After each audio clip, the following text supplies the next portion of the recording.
के बोली सुहावे नहीं रे पो पो पो पो। टूरी के बोली सुहावे नहीं रे पो पो पो पो। टूरी के बोली सुहावे नहीं रे पो पो पो पो। टूरी के बोली सुहावे नहीं रे पो पो पो पो। बन भाई के सहराही के बन भाई के सहराही के आवत तीरे तीर माँ।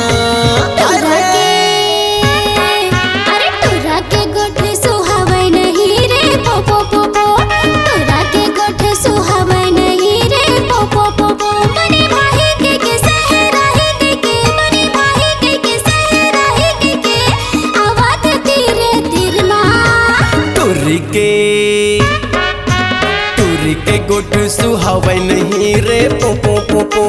टूरी के गोठ सुहावे नहीं रे पो पो पो पो।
स्नो पाउडर ये टूरी डोकरी मुँह के होठ के तोर लाली पीलई कसला हो चुके।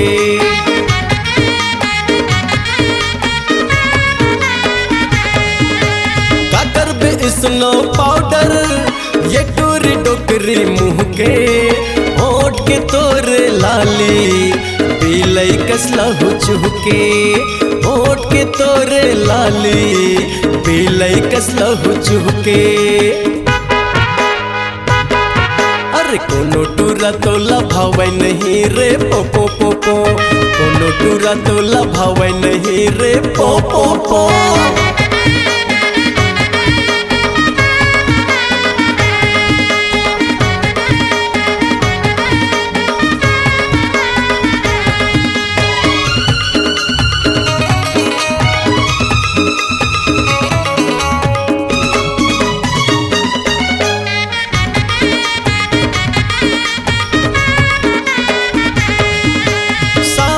के मौसम है आगे लगावत है पानी। माया ले ले माया दे दे सदा नहीं रहा जवानी।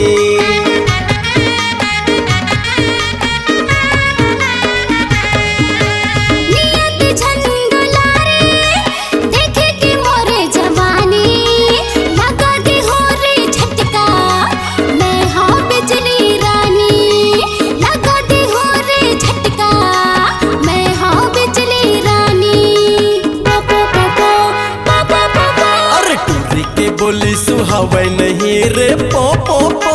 जाता के नखरा सहावे नहीं रे पो पो पो पो।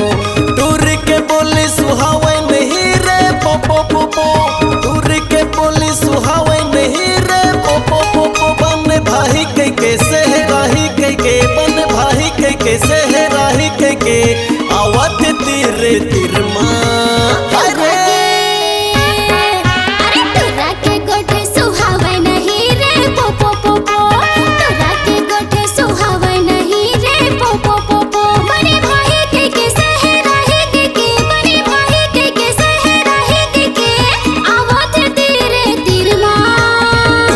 की।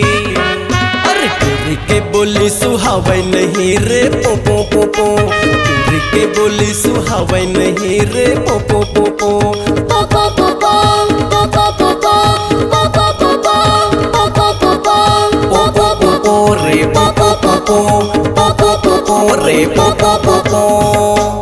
आपकी आवाज़ ही आपकी पहचान है। यदि आप अपनी आवाज़ को एक नया आयाम देना चाहते हैं तो चले आइए मल्टी ट्रैक डिजिटल रिकॉर्डिंग के लिए AVM audio video studio, Khabtarai, Raipur 9301523929 9329698047। Chhattisgarhi लोक कला मंच सुरमई सुरगंगा, कांपा मोआ रायपुर छत्तीसगढ़ की प्रस्तुति।